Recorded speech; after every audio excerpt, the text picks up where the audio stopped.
One Okay, what plus is one. 1 plus 1? Ready? Da-na-na-na, da-na-na, da-na-na-na-na, Two? na-na-na-na. Okay, guys, is it right or is it wrong? Ready? Let's see. Da-na-na-na, da-na-na. Drum roll.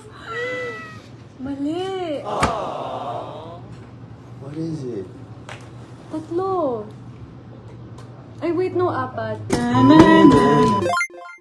Bakit apat? Kasi 1 plus 1. Diba? So 1, 2, 3, 4. Ano yung bagong challenge sa inyo sa Bad Genius compared sa previous shows na ginawa nyo? First time kong mag-portray ng role na parang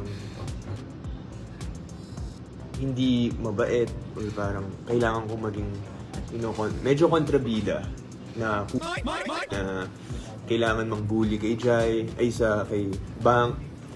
So, that's the challenge na kailangan kong pagdating ko sa set, hindi ako mabait. Alam mo yun, parang Yeah, I remember that. You were like, Parang- it's so different from Sevi.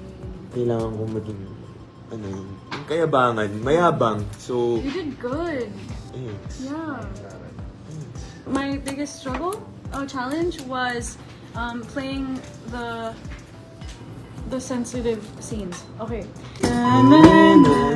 Mabel Saison, maybe. Mabel Saison. Hi, Gab. Tips to be more confident in speaking in front of people. Did you used to be shy?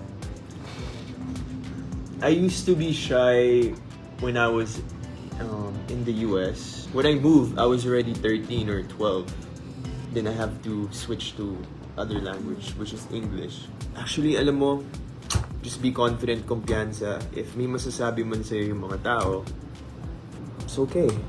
You know, the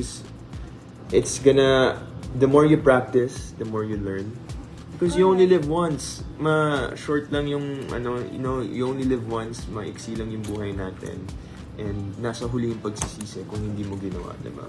Yeah.